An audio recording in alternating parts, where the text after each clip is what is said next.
ahead of our Europa League tie against Dinamo Zagreb. Got our head coach Jose Mourinho here. Sal, the screen has just come back.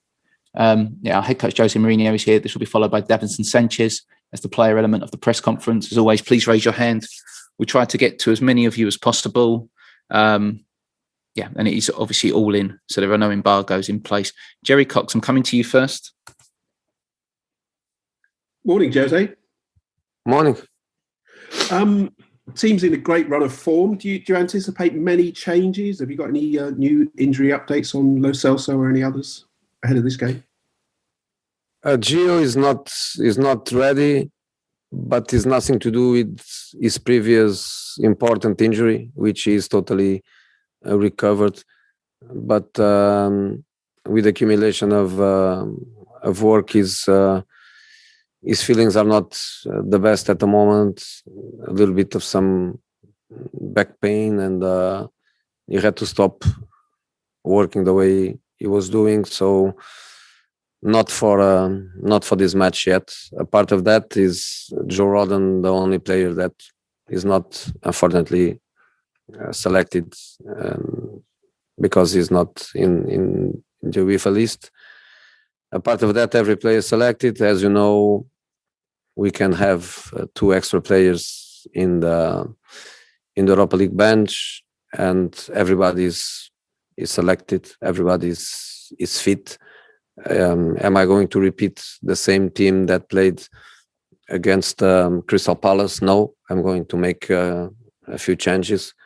But the team is working very well. Everybody's training hard. Everybody is pushing to play. So for me, it doesn't matter who is playing. Our team is going to be strong. Okay, Ian Abrahams. Hi, Jose. How are you doing? Thank you. You're battling on 3 fronts during the League Cup final. Obviously, last 16 Europa League, and obviously you've got a great chance still of getting in the top 4 of the Premier League. But you've got, as you have all season, a horrific fixture schedule. How much are you going to have to now, as you say, you're going to make changes? How much are you now going to have to maybe prioritise competitions, or have you got enough players in the squad to battle on those three fronts? Yeah, we are not going to prioritize. The next match is always the most important match. I'm not thinking about the Arsenal match. I'm thinking about this one.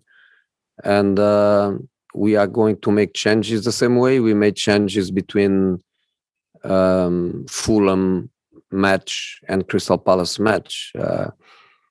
The team is playing well. The team is winning.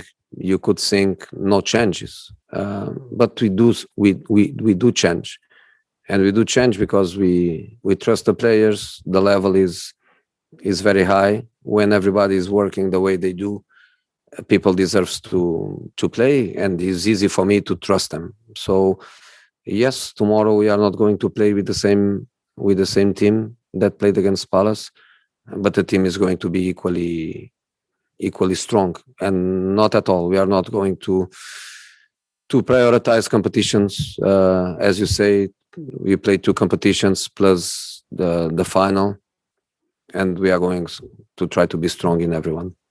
Okay, going to go to Aidan McGee. Aidan. Hi, Jose. The scheduling of this fixture means that you're at home tomorrow while Arsenal are in Greece. Do you expect that to give you an advantage on Sunday in terms of freshness, and that just add a bit of zip in terms of physicality? Well, on the 6th of December, we played against Arsenal in our stadium. On the 3rd of December, Arsenal played at home against Rapid Vienna.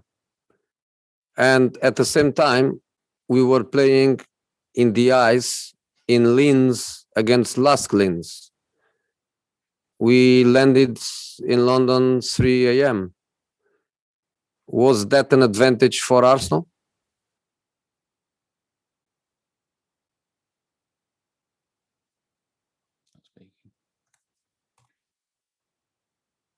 Aidan, sorry. Sorry, I got the answer there. That's cool. Do you just look at this game as well and this competition? Do you consider the Premier League or the Europa League to be your best route into the Champions League this season? Or do you just think, well, we're quite well placed in both? I don't think.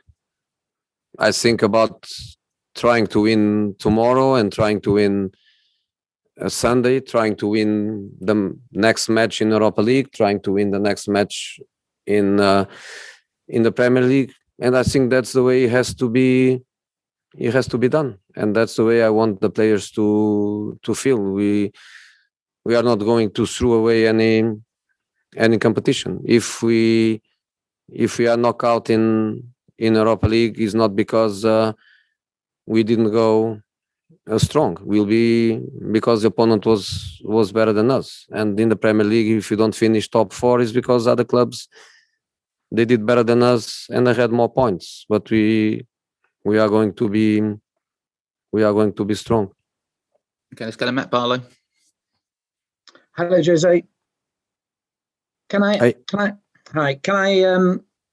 ask you? There's a lot of debate at the moment about the future of European football, with a lot of the big clubs trying to seemingly grab more power. Can I ask you to share your thoughts on that, and also ask you, next season there's a third competition in Europe, one which Spurs could end up in. Is there a real motivation to avoid the competitions in Europe where fixtures become more congested? Look, I am nobody. I am just a football hard worker guy. You know, I'm a coach. I work hard. I try to do the best for my players. I try to do the best for my club. And I try to be outside anything that is not in my hands. It's a little bit like the IFAB and decisions about the handballs and decisions about the offsides, and you have just to wait for the important guys to make decisions, and we have to adapt to it. The only thing that doesn't change for me is the nature of football, which is the next match we want to win, and the competitions where we are involved are the competitions that we are trying to do good. What will be decided will be decided, and of course there are things that are very difficult for club coaches, but we have to adapt, and that's it. Okay, let's go to Ellie Gold. Hi there, Jose. Hey. I just wanted to ask you, it's been 20 years now since Daniel Levy became chairman of Tottenham Hotspur. Obviously, you've seen it from the outside and also from the inside recently. I just wondered what you've made of Tottenham under him on and off the pitch. Look, for me, I always look to my bosses with the utmost respect, and to be very, very respected. I think I don't feel very comfortable to make any comment on my bosses. The only thing that I can say is that for 1 year and a few months, our professional relation is good, and of course he tries to give the best conditions for us, and of course I try to give the best from myself and demand the best from everyone that works with me and around me to make the club more successful and better. But I don't feel very comfortable to comment, apart of saying that I have the utmost respect for him. Okay, Matt Dunn. Hi, Jose. Hey. Given I wasn't allowed to mention him last week, Gareth Bale, with a player like that, do you need to manage his time at his stage of his career, or when he's in the form he's in, do you just want the momentum to keep going? I want the momentum to keep going, but we have to manage him. And as I already told, I believe I told, the communication with him is very good. I believe that he trusts me. I trust his experience, his judgment, his feelings, his knowledge of his body. And basically, in this moment, we are deciding together what to do.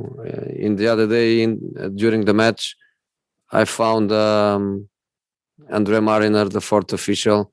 He was laughing at us because probably he found it funny, my conversation with Gareth during the match. And we were looking to each other and we were saying, how many more? 5 minutes more? 10 minutes more? And we were making the decision together. So Mariner, I believe, he was laughing a bit because he understood what was going on. And with Gareth, the relation is really good. He's playing very well. Of course, I would like him to be on the pitch 90 minutes of every match. Is not possible. Sorry, Stipe Sladayev, did you put your hand up? Yeah, sorry, because obviously you don't seem to put your hand up on the computer. I'm just unmuting you if you'd like to ask a question. So Dinamo is considered, as obvious, a huge underdog in these two matches. Could you say that it would be a huge disaster to Tottenham to get eliminated by Dinamo in this stage? And second, do you think that is Dinamo there is any player capable of playing for top Premiership clubs? Maybe Petkovic, maybe Livakovic. First of all, thank you for the question, because it's the first question about Dinamo. I'm here for Europa League a match, but in the end, you are the first one to ask me a question direct to the game. I don't think at this level we can speak about underdogs. A team to be in a fight for the last 8 to be in the quarterfinals is, of course, a good team. So the underdog story doesn't fit too much in the way I think knockout football. So no, for me, no underdogs. A very good team. They defend a lot and well. They are good in counterattack. They have technical quality. They have physicality. It's a good team. They have experience. It's not the first time they are playing in Europe. They play in Europe every year. They played in Champions League very recently. They have international players for different countries. This is a big step up in relation to the previous challenges that we had before. So the teams that we played before in Europa League are a complete different level than Dinamo. So it's difficult time for us. They have good players, of course. Can they play in the Premier League? I think their agents will be very happy if I say yes, and they would use my words to promote the players. So I'm not going to do that. Okay, we're going to go to Momir Yelovak now. Are you there? Hello. Hello. Can you hear me? Okay. Yes. Thank you. I already got the answer, what I supposed to put the first question about Dinamo. But Jose, I have another question, because usually the people thinking about your defense philosophy of the football, but at the last time, it's revolution or evolution in your team, because you are playing fantastic attacking football and you have so many attacking players. Is it easy for you or difficult for you to compose the team for these occasions? Thank you.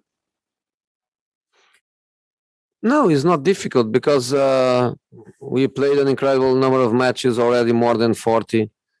Hopefully we will have, I don't know, 15, 16, 20 more to play until the end of the season. And we need to rotate players, or players like it happened in the last match. Harry Kane didn't play 90, played only 80. Gareth Bale didn't play 90, played only 60. Then Lamela played 30. Then Vinicius played 15.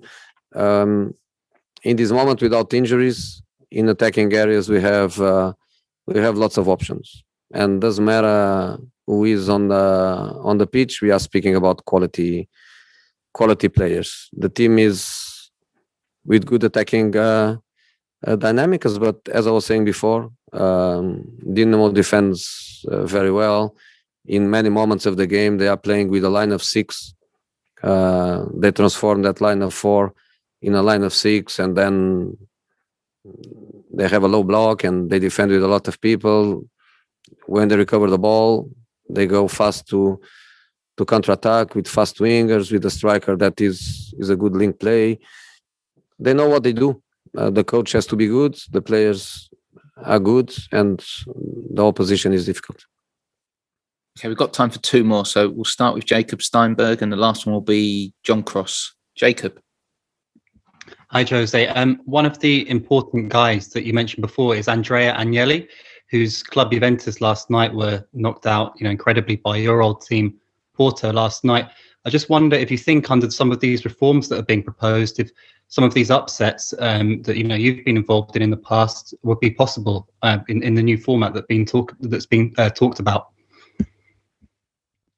I have nothing to say about it. The only thing that I can say is that I always feel an emotional connection with my past, and Porto is an important period of my past, and I'm always happy when my past is happy. So a big night for Porto, and I'm very happy for them. Okay, last one, John Cross. Hello, Jose. Nice to see you. Sorry, I'm slightly nervous about asking this one, just because you were asked about Daniel before. But it seems that it's 20 years this week. You clearly have such a strong relationship with Daniel. I think we can see that. I think that Tottenham, like many clubs, it has to be said, have gone through very difficult times through the pandemic. Because of the new stadium, the challenges, and so on. Just how nice would it be to mark this season, 20 years with a trophy? You're clearly in the market to do that. You're well placed and to do that. And just about your relationship with Daniel, that's so clearly strong, and he's someone that works so clearly very, very hard for this football club. It'd be nice to. I would love to help. It's not me. I would love to be part of a work that can deliver a trophy. I would love. I don't think sometimes it's fair for a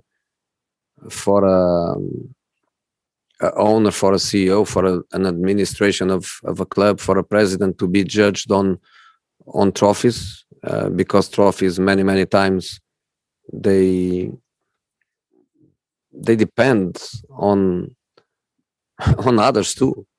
They depend on others too. I think there are many ways to look at work in football, and the work has been done in this club, independent of the trophies that the club didn't get in the past years. The work is undeniable.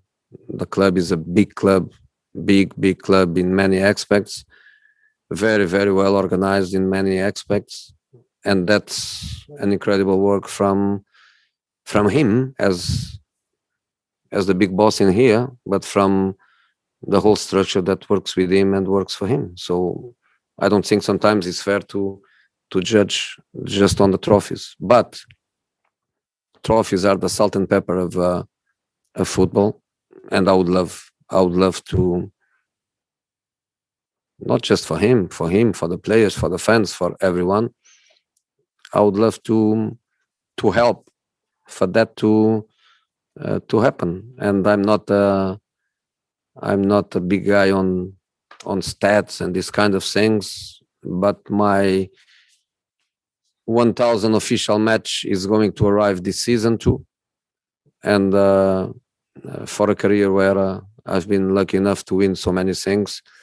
Would be also nice for him to celebrate my 1,000 official matches, winning a trophy for Tottenham.